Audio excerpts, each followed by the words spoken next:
At this time, we'd like to call up and get ready for our third panel of the day, which is Family History, U.S. History. And Bayliss Fiddiman, who will be moderating the panel, and her panel members, please join us here at the front. Thank you. All right, so I hope everybody enjoyed their lunch and that you guys had an opportunity to chat with one another and connect. So we are now on the, there we go, Family History, U.S. History panel. So today we have the privilege and honor of hearing from some of the family members related to the people in the cases that CRRJ researched. We get the opportunity to learn more about the legacies of these individuals and the legacy of anti-civil rights violence. We also get to understand the importance of restorative justice as a through line to experiences today. So without further ado, I'll get started. I'm going to introduce each panelist. So can you guys take a moment and tell us about yourself and your connection to CRRJ? And I'm going to start with Jonique, sorry.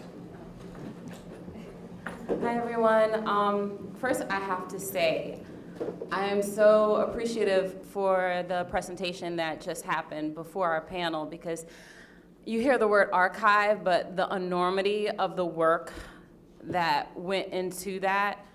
And as I looked at, the first thing I started looking for was my grandfather. I got on my phone and started looking for my grandfather's death certificate. And our lives are in those documents. And it just means so much because I couldn't help but to have an emotional response to those documents. So thank you all for all of the work that you've done collectively and individually to make this happen for families like mine, and I appreciate that. I got my tissues in my pocket, so okay. My grandfather was Edwin C. Williams. He was lynched in 1943 in New Orleans. And the CRRJ contacted my family.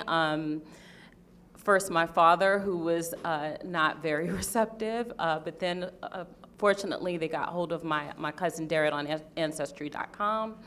And we've been working with them since October 2020, and it has been an absolute joy to work with people who are so dedicated to a story that is your own. And I'm so grateful. Thank you.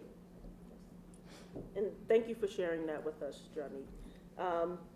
Next, we'll hear from Sheila Moss. Hi, everyone. My name is Sheila Moss Brown. And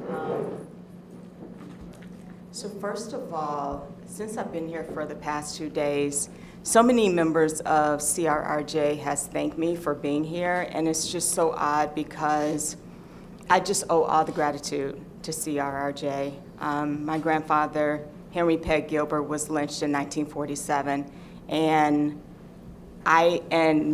most of my family members did not know that this occurred. If CRRJ had not brought this out, this would have gone to the grave, and we would have not known anything. How we were first contacted, the students from CRRJ, they went to Ancestry.com and they found a family member in California. Thank God she went on Ancestry.com. And she actually was a little girl at the time of this incident. So she contacted, at the time, my mom and her sister were still living. So she contacted my mother and her sister. They let me know. And I remember going online to read the articles. And I remember where I was, time of day, all of that.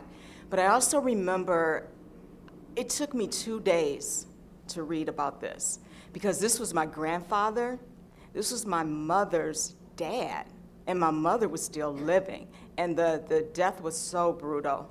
And so in order for me to get through reading the article, I had to pretty much go into an out-of-body experience and pretend like I was reading about someone else. But since then, I have to say that CRRJ has really held our hand through the entire process. They have been like such a support.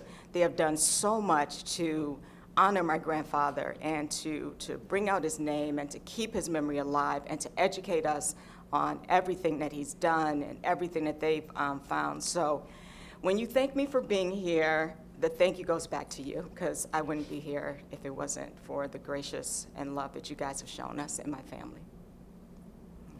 Yes. Thank you for sharing your story, Sheila. We really appreciate it and appreciate you being here, of course. Evan Lewis? Hello, everyone. I'm Edwin Lewis. My great-grandfather, Lynn Shaw, was lynched in Gilbert, Georgia in 1936. And I have been engaging with CRRJ for about 7 or 8 years at this point. I think that, perhaps my story is a bit different, but really sort of travels along some similar pathways to Jonique and Sheila. My great-grandfather's lynching was always sort of known to me. I don't know that it was always known to every member of my family, but it was always known within my household. And so I felt many of the same feelings that I think Sheila is expressing. But I also felt, a bit of a sense of relief when Margaret and her team reached out, because for me, this was something that I'd lived with for the entirety of my life. And so it wasn't so much that, that the reality of this tragedy was being presented to me, but this was the first time that it was clear to me that anybody in the world actually cared. And that provided a sense of comfort, a sense of peace, and honestly, a sense of hope for what might be coming further down, in the future. Since then, I've been on this campus a number of times. I feel like I know it by the, like the back of my hand, although I can't always find parking. And this has really sort of become a bit of a second home for me, right? In fact, I'm local. I live here just outside of Cambridge, and a large part of the reason that I'm still here is precisely because it's important to me to be close to the space where this really formative, transformational work is being done. And so, to see that the archive is now sort of living in this digital space, and to understand that that's really going to sort of democratize everyone's access to this really critical information is huge. Because I think that one of the things that happens for folks like Jonique and like Sheila and I, when we land in spaces like this and have these conversations with you, is that we then have to go home and report to our families everything that happened. And what this does is it gives us an opportunity to have them dig around, to have them do some research and report back to us about what they're seeing, and to compare the notes, right, between sort of the factual documents that exist on CRRJ's archives and the family lore that exists, right, in our heads and in our hearts. And if we can marry those two things, then I think we've got something that's really powerful and transformative, not just out in the wider world, but within the spaces of the homes that are most directly impacted, by these lynchings. And so, my work with CRRJ is growing. We are working together to launch the Legacy Coalition, an organization that's designed to build community and advocate on behalf of families like ours that have been directly impacted by these tragedies. And so I will bite my tongue a little bit here, and I'm sure that there'll be opportunity to speak more about that later. Yes, absolutely, and thank you for sharing. Attorney James Williams, can you tell us a little bit more about your work on the private Booker Spicely case? So thank you, and I thank you all for having me here as a part of this program. I am an attorney by profession, but I often tell people that history, especially African American history, was my first love and still is a key part of my thinking, my reading, my community work. And so the merger of this, of history and this quest for justice and freedom is kind of how I got into this space. And more particularly, I serve as co-chair of the Orange County Community Remembrance Coalition, We are an organization that partners with the Equal Justice Initiative to educate and engage the community about the history of racial terror and racial terror lynching in Orange County and how that impacts our society even today. And it was in the course of doing that work, we sponsored a program earlier this year on the journey of reconciliation and the racial violence that was inflicted upon those early freedom riders in 1947. That one of those buses stopped in Chapel Hill, and I live in Orange County, in Carborough, which is right adjacent to Chapel Hill.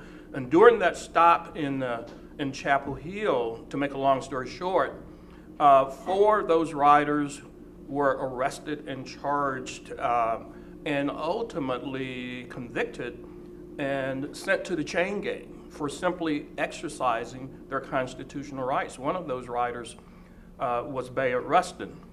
And so in the course of preparing for that program, I was very interested in the 2 African-American attorneys from Durham, North Carolina, who represented those riders both in the trial court but also on appeal to the North Carolina Supreme Court. And one of those attorneys was an attorney by the name of C.J. Gates. I began to look more into C.J. Gates and found out that he has served as a private prosecutor in a case involving the killing of a soldier in Durham who was riding a public bus. He was killed by the bus driver, Herman Council, who had ordered, the white bus driver who ordered him to the back, further to the back of the bus, to the very last seat. And Private Spicely basically said, and he was in uniform, and there were some white soldiers who were on the bus. And he said, I wear the same uniform as these white soldiers. I fight for democracy for this country just like these white soldiers. Why are you treating me differently? And then Private Spicely did go on to move to the very last seat in the bus. Despite that, when he got off at his stop, Herman Council got off the bus and shot and killed him right there in the street, and then got back on the bus and finished his trip. And so, without going into all the details, when I found out about this, and I know a number of people in Durham, my wife's family is from Durham, I've worked with a lot of people in Durham, and I said, even though I'm in another county, we're going to do something about this. And so our initial quest was to do a state historical marker. But how it relates to this organization, in the course of doing my initial work, looking into the killing of Private Spicely, I come across this excellent article by Shanika Davis of the Civil Rights and Restorative Justice Center, and in 2013, and then of course, that led me to further contact with the center and with the wonderful Professor Burnham, and it is as a result of that that I'm here, and that's how I'm connected with this work. And I got a chance to meet some of the members of I haven't met them personally, but in communication with members of Private Spicely's family as we try to decide and navigate what is some semblance of retrospective justice in this case for Booker T. Spicely. So I can leave it there. I can add more, but yeah. Thank you. So I do want to take a moment to, you all touched upon this briefly, but to talk more about what it was like learning this family history. So can you tell us your experience when you learned about the case? What was that like? And can you tell us a little bit more about your relative as a person? What did you know about them prior to the case, or what did you learn about them after the case?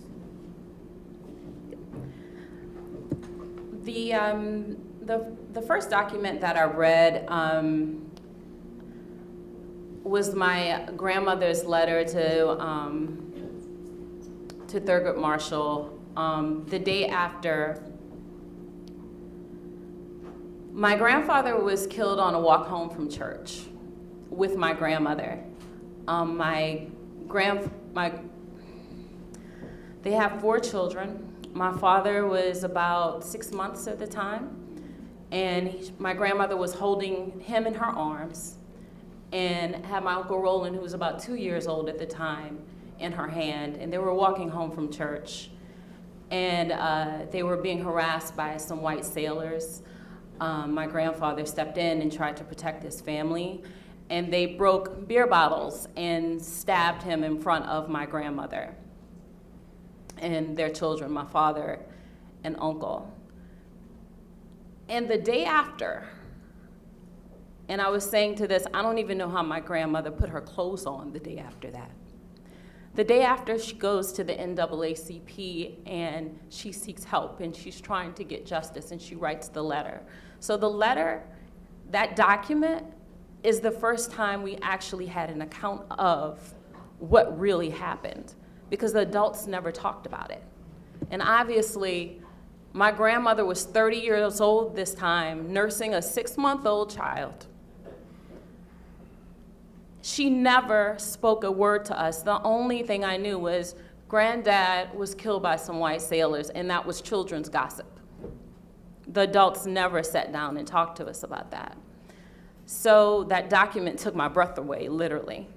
And it gave me a lot of insight into who my grandmother was and why she was the way she was. I'm sorry, I forgot the last part of your question.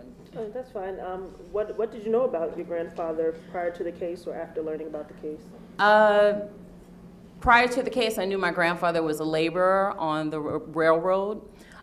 He had 4 brothers and 2 sisters.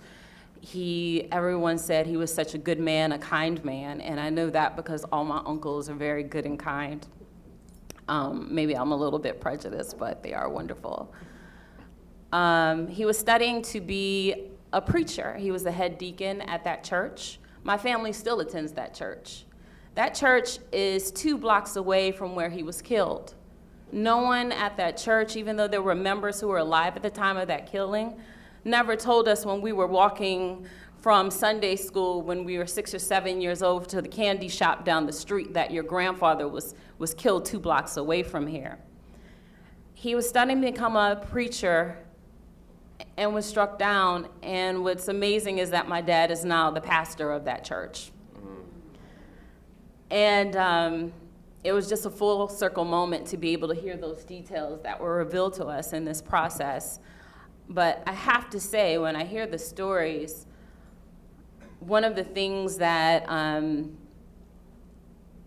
that always strikes me is the callousness.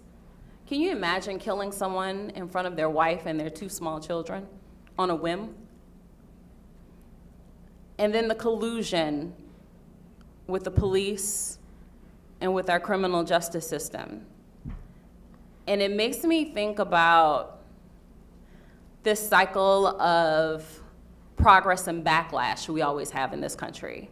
And I think about the 2020 protest and all the Black Lives Matter signs in the yards and the black squares and the profiles and all of those things. And then not even 2 years later, you look at those school board meetings with parents saying they don't want their K through 12 children learning critical race theory, which we all know is a graduate level program. And the reason why, it's so ridiculous, I'm sorry, it's so ridiculous because we all know that what you learn of Black history in school is slavery, Emancipation Proclamation, Martin Luther King. We all listen to Wu-Tang now, so we're good. So they know their children weren't learning anything about Black people in school. Their children weren't coming home quoting Louis Farrakhan. They know this. But they all went, and the violence that was at those meetings, because they don't want their children to learn, because they want them to continue to be callous and have no compassion for people who don't look like them, so that they can continue to maintain the status quo. And that wasn't just conservative, far-right people at those meetings. Those were our nice liberal friends too.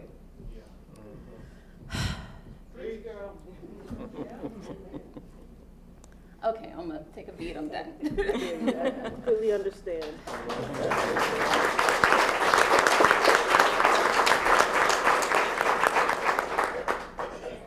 Sheila or Evan, do one of you guys want to tell us a little bit more? Sure, I will. So how I felt after finding out, of course, I mentioned that it took me a couple of days to read it because it hits so close to home. So there was a little confusion of like, why weren't we told? You know, why was this not discussed?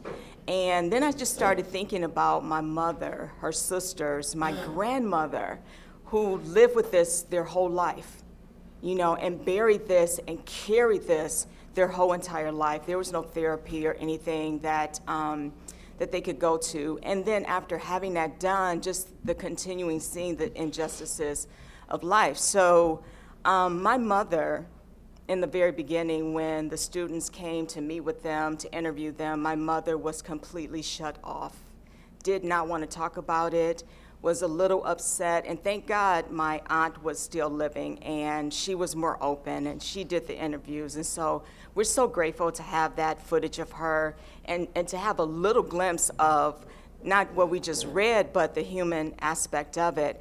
But I remember my grandmother being very stoic all my life, very loving, but very stoic, you know, and now that I know, I always wonder, was she stoic before, or did this create her being stoic? And actually her sister, we had her for 99 years, and she shared that my grandfather and my grandmother used to laugh and joke, and they were jokesters, which leads me to believe that she became stoic after all of this. I'm like you, I forgot the second part of the question. Yes. Well, tell us a little bit more about your relative, what you learned over time. My grandfather, he owned 111 acres of land. He owned his own home, a smokehouse. He had his own car, and that was unheard of in 1947 for a black man. Well, for, you know, most of the black men. But even more important than that, of the physical things that he had, they just said he was a pillar of the community. Anybody that needed a ride anywhere, they would call him, and he would be right there to help out. He loved his family. He had 4 girls, which my mom was the second oldest, and brothers and my grandmother's family. And they would tell stories of how he would pick them up in the car and drive down the road, and they want to go home, and you know, he would just do anything for everyone. He was also a deacon at the church. So when all of this took place, which you'll read in the bio, but Olin Sands was killed as a white man, and Gus Davison killed him in self-defense. Well, when that all happened, my mother saw this happen because she was standing outside the church. My grandfather never saw it. He was a deacon in the church and was doing some work there. So it was, again, going back, he was just a pillar of the community. We understand that, or we later kind of heard that they wanted his land. They wanted what he had, and they had offered or asked for him to sell his house, and he refused. And we think that's why these charges were brought up, in order to get the land, and they did. Our understanding is that the white man that was killed, that his wife got the land. You know, we had to sell it, we did sell it, but for fractions of what it was, and they also said that he didn't own a large portion of it. So after that, my family had to flee to Atlanta, Georgia, and then they were separated. So, yeah. Yeah, so one of the things that you realize when you dig through the archive, and when you sort of spend more time in these spaces, it's how similar so many of our stories are, right? And so there are elements of both Jonique and Sheila's stories that are almost identical to my family story. Lent Shaw, as I mentioned, he was lynched in 1936. He was a sharecropper who had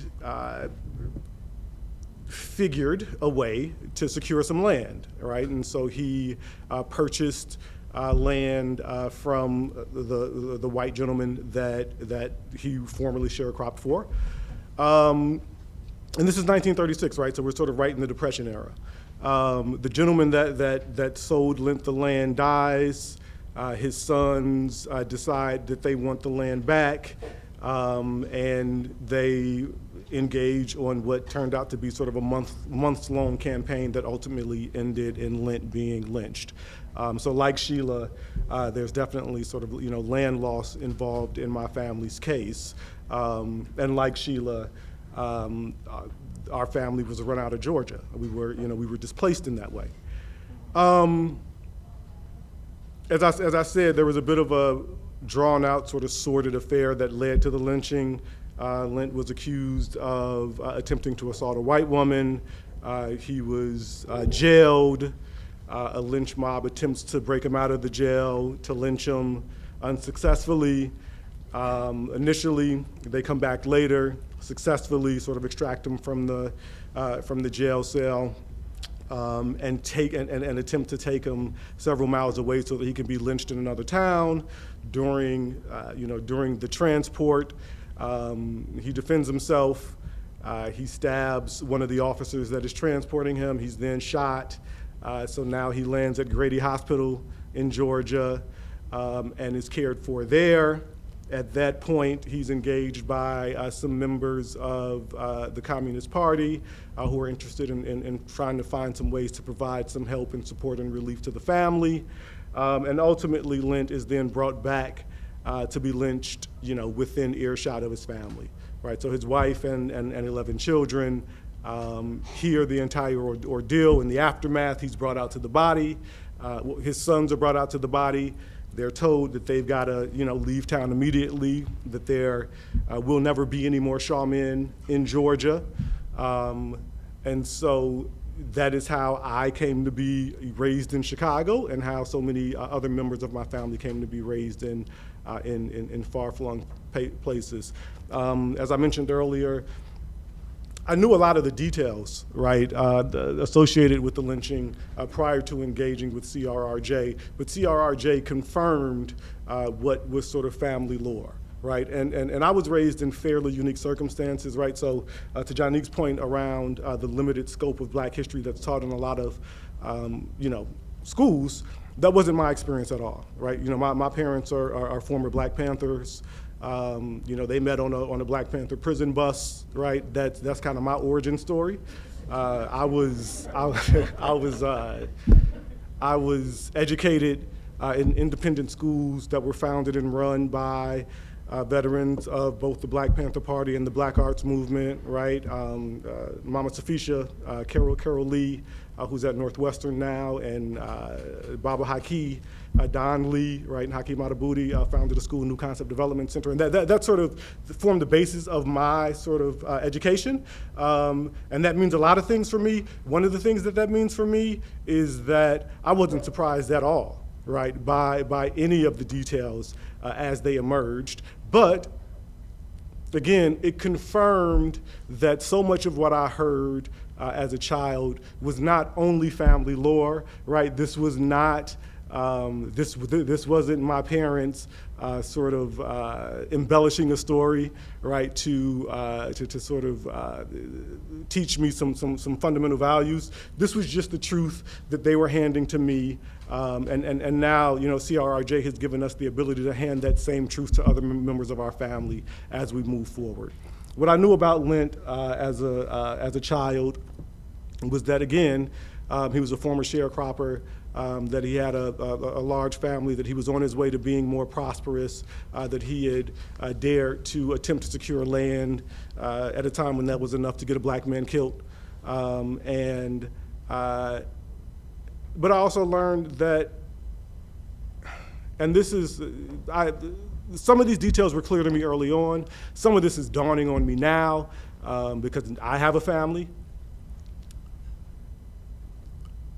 One of the questions you ask yourself is, why would you stick around, right? Particularly when you can see this sort of thing coming. And a life is a difficult thing to disentangle yourself from, right? Particularly a life that includes a wife and 11 children. And so, among other things, I view Lent as a man who potentially saw the end coming and stared it down because that was what was necessary in that moment. And that's one of the things that motivates me and Sheila and Jonique and others in the work that we want to do to bring together more families so that we can tell our stories collectively and so that we can find some power, right, in the unity that comes along with building community and formalizing what up until this point has kind of been an informal practice for descendants and for families that have been visited by these tragedies. Yeah.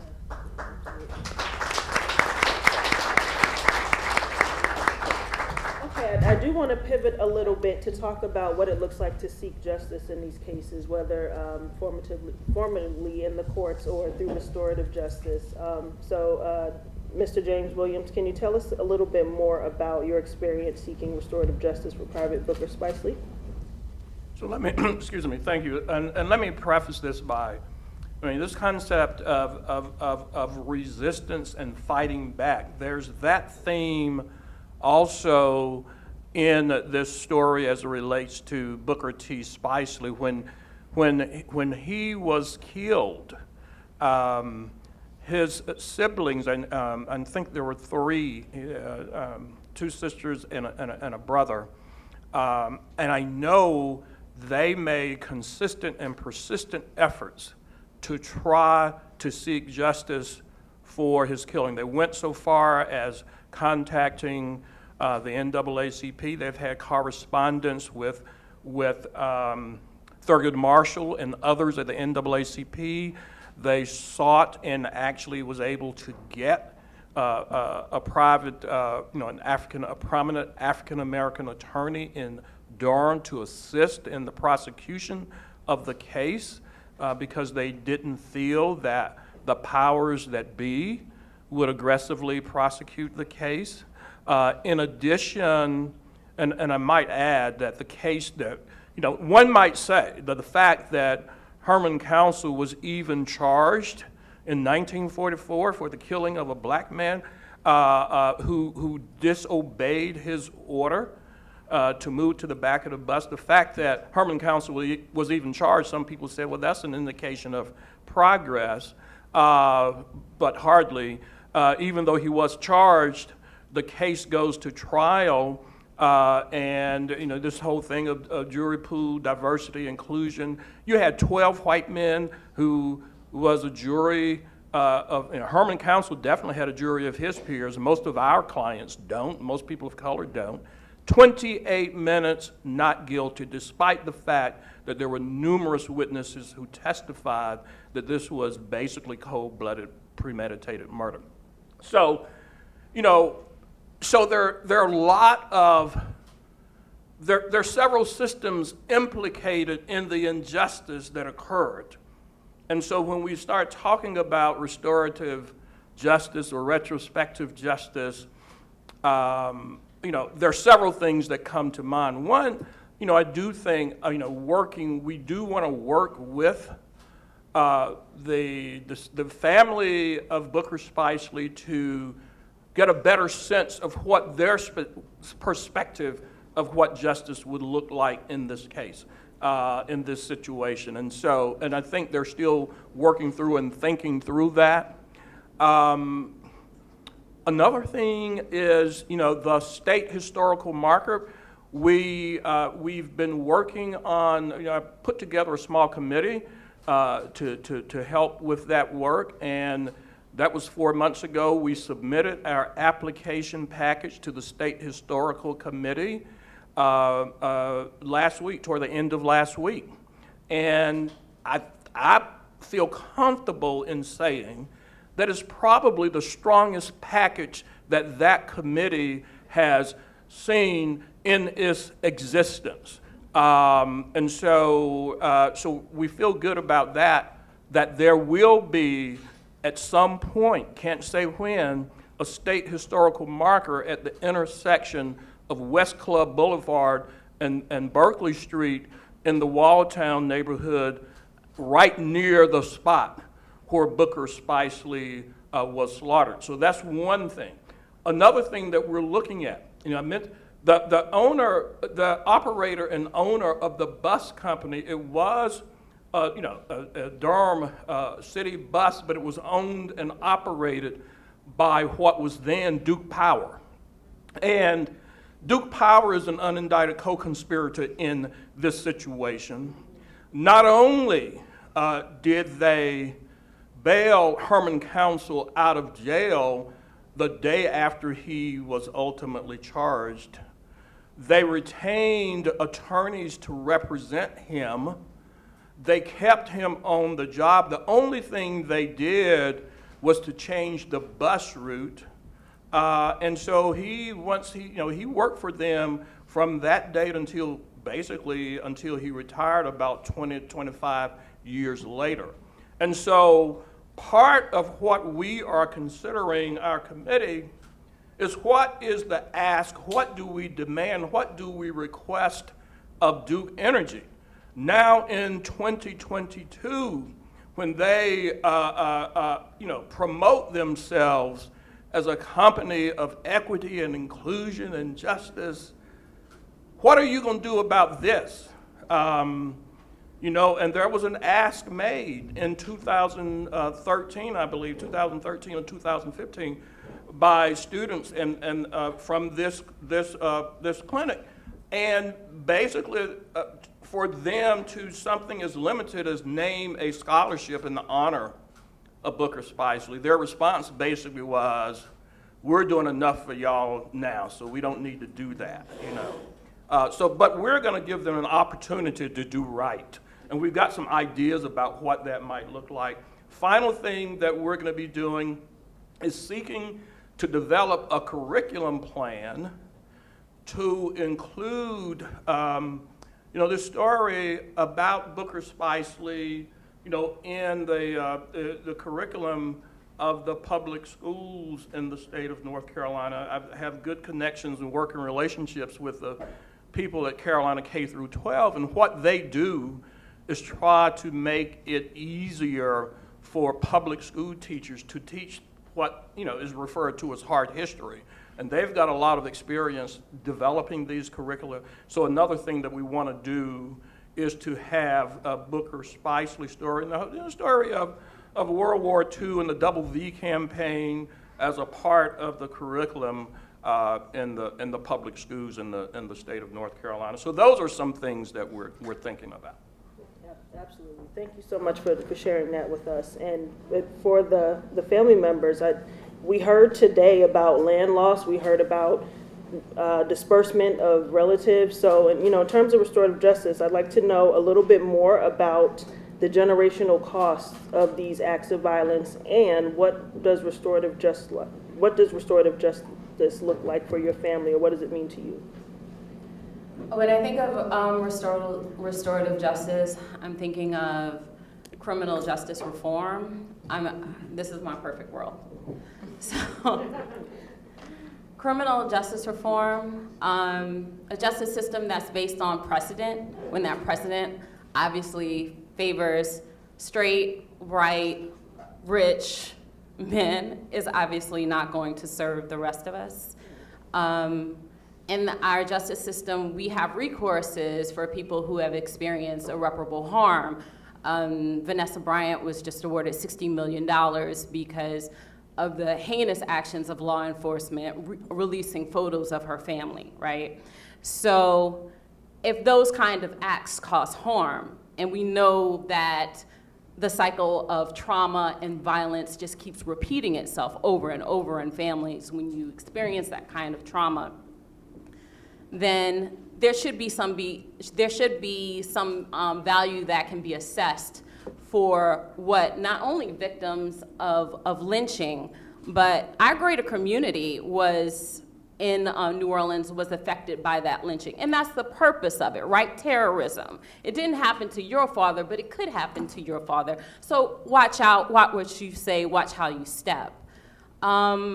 Secondly, reparations. Like I said, we can assign a value to some of these harms. I think that there should be, we have to start thinking about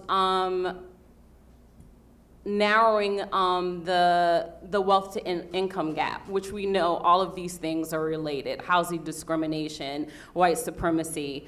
I don't think any black people should have student loan debts. I don't think at all. I think all of that should be.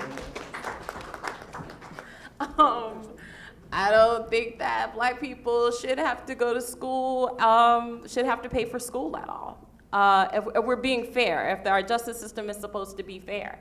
Thirdly, I would say, and I know we're still living in a country who doesn't want to do single-payer health care, but we need mental health care. All black people in this country need mental health care. And lastly, I would say that we need true allyship. We need accomplices. We need people who are willing to do the work to help us tell our own stories. We need people who are willing to give financial contributions to organizations that's helping us do so, like the Legacy Coalition.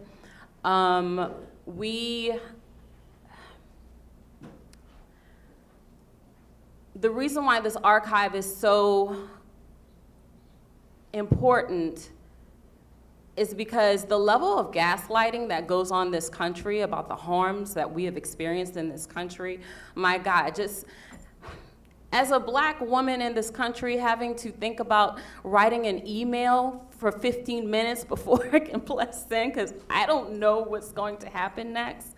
All of that labor that goes into being black in this country. Healthcare. Yeah, I would like to see criminal justice reform, reparations, education, healthcare, and we need true allies in helping us tell our own stories. Thank you. Well, she kind of hit on all of it.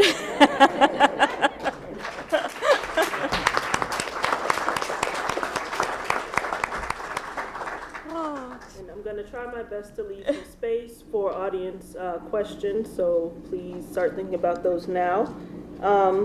Evan, I understand that you're leading the efforts to launch the Legacy Coalition, which is a formal organization designed to unite descendants of lynching victims across the country. Can you tell us a little bit more about that work and what you all do? Yeah, so the work is really born out of CRRJ's work, right?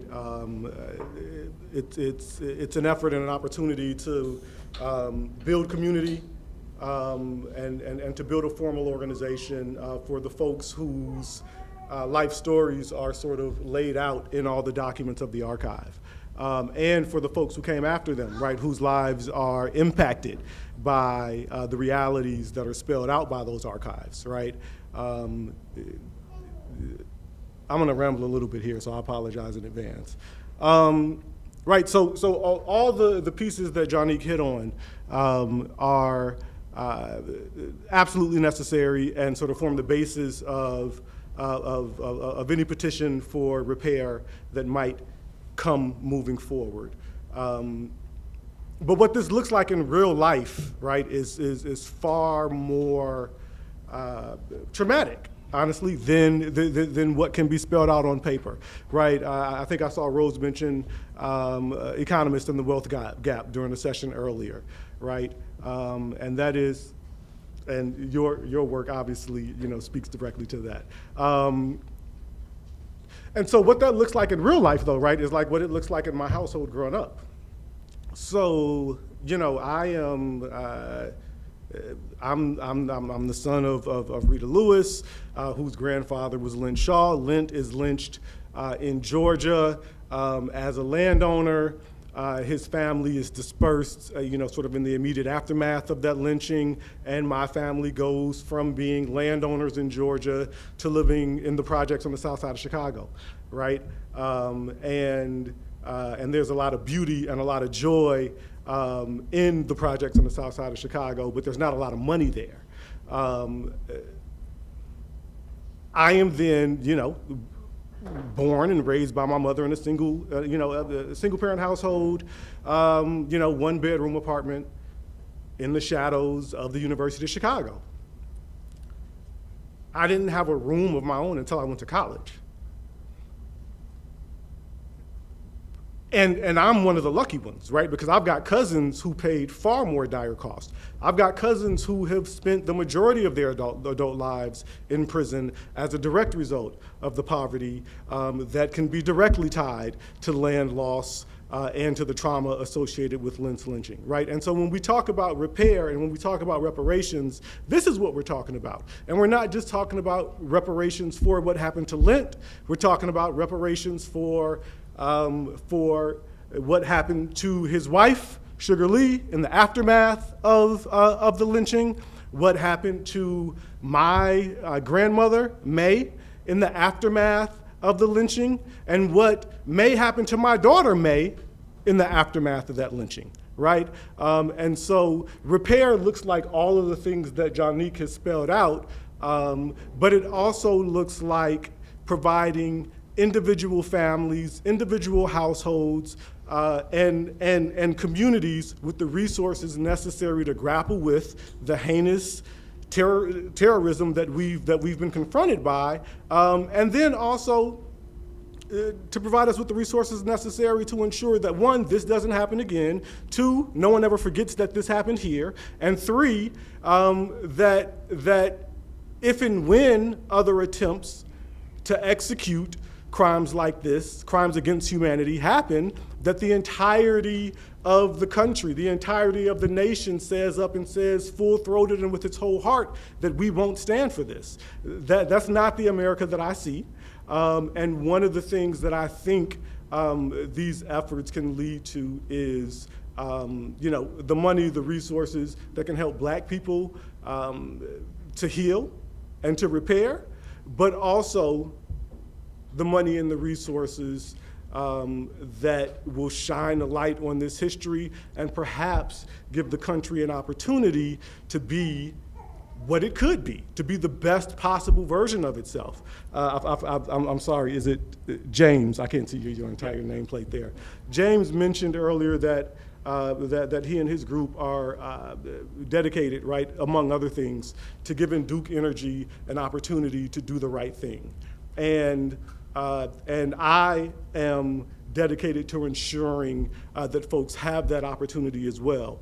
I'm not all that optimistic that many folks are interested in doing the right thing. And so the questions that I'm most interested in are, well, what does it look like when we have to push these folks, these institutions, these states and this nation to do the right thing, even when it doesn't want to, and even when it might not be capable of executing in that way. I told you I was going to ramble, and I apologize. But I say all that to say that I can tell you a lot more about what justice doesn't look like than I can about what it does look like.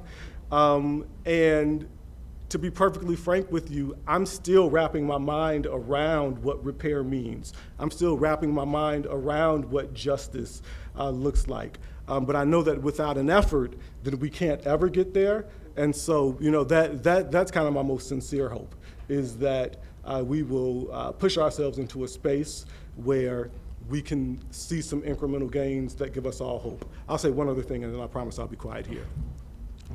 Tara Turner, who is a tremendous woman, tremendous spirit, did a lot of legwork along with Sheila and I and Jonique and others to form the vision for what the Legacy Coalition is and will be. And Tara died not long ago.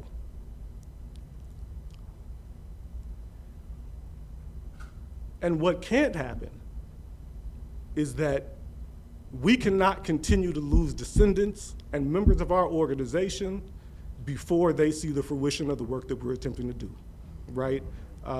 When I started engaging with the Legacy Coalition, my goal was to ensure that we got this thing done before my mother died. And now I feel like I have 20 different mothers that call me regularly and that let me know what's going on in their lives. And these are all older folks who show up to Zoom chats, even though they can't work the technology, and who give of themselves in ways that you wouldn't imagine. And so that's another component of what justice looks like for me, is ensuring that they get to see us make the gains that we deserve before they pass on. And I have one quick thing to say. I think one thing that we've missed is just the power of the media and how African Americans are being viewed in the media can play a large role on how people think and how, the perceptions. And that's why I think these archives are, again, definitely excellent. But even like with my grandfather's death, there was a write-up that it was his fault, he attacked the police officer, just lies, And then I look at how things in modern day are being portrayed. Anytime we hear of an African American being killed, it is, well, they had a criminal record and they did this, and they dig so much into their background to make you think that they deserve that. And so we can't be remiss if we do not address the media and how we're portrayed in the media. Yes, absolutely. Do we have any audience questions? Because if not, I can continue with the line of questioning. Okay, that's fine. So we saw with regard to a movement to get reparations, we see some successes, like in Georgetown University, where they agreed to let the descendants of people who they sold go to school for free. So wondering what your experience has been seeking restorative justice for your relative. Have there been any challenges that you've experienced, and what are some of the wins and the joys that you've experienced as well? Well, recently, the City Council of New Orleans gave us a formal apology. It's nice. But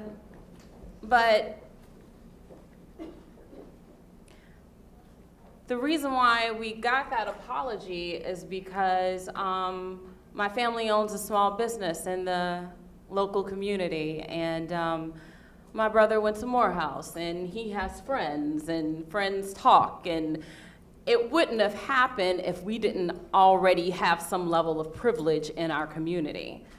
So it makes me think about all of the people who are owed apologies and more, who have never heard a word from the city. And mind you, the sailors who killed my father were outsiders.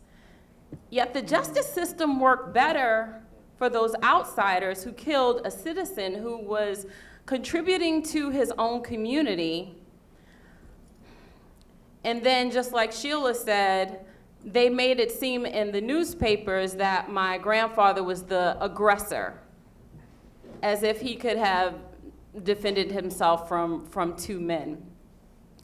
So, we just recently, we're kind of, still starting that process. I would like an official apology from the federal government, honestly. These were U.S. Navy sailors. They were shepherded out of New Orleans so that no one was arrested, so that they could avoid prosecution. And when Sherwood did return, it was a sham trial. It was about an hour of deliberation, and he got to go on with his life, while my family has carried this trauma now for generations. There's a reason why Williams are skeptical, cynical people. And we all are, from my dad's to my generations to my little cousins. And what's sad is that it just doesn't, it's not just extended to white people who killed it's everyone. And how much color and life you lose from life with having that wall up all of the time. On a personal note, but yeah, we're still looking for justice, and like Evan said, I don't know exactly what all of that looks like, because I can't quantify all of the harm that has been done and what my grandmother had to do to self-soothe, to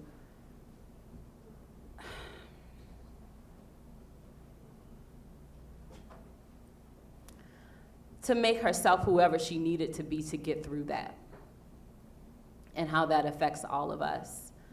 I'm not sure, but we're excited to keep continuing on to get to a place where we can have some resolution and equity in that resolution. I'll be very brief in that.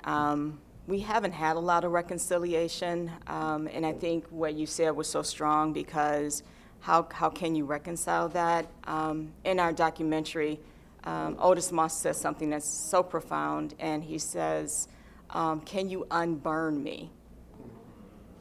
You know, and so that's where you think about when reconciliation really, you know, can you unburn me? So we did get from, I think it was Chief Jolly in Harris County. It wasn't an apology, it was an acknowledgement, and then they gave us some certificate or something like that, and we appreciate the acknowledgement. But then also, I do want to mention that the granddaughter of the sheriff, that was the sheriff at the time when my grandfather was murdered, she did send an apology letter to my mom, which was very therapeutic, very healing for my mom, that somebody cared in their family enough to reach out to say, you know, something about it. But I can say, again, the biggest healing for my mom is just knowing, like, this event today. And she knows that her dad is going to be acknowledged. All the things, there is a marker that CRRJ did put up in the LaGrange area. And we upgraded the grave sites. All of those things and all of the work that CRRJ has done has really let her know that somebody cared, you know, that somebody at least cared that his life meant something. So that's about the extent of the reconciliation that I can mention. But again, you know, with the Legacy Coalition, we're fighting, we're working towards it, not just reconciliation for the lynching victims, just for us, but also for you all. Because we're blessed enough to know what happened to our ancestors, where so many people, they don't even know. They don't know. So, yeah.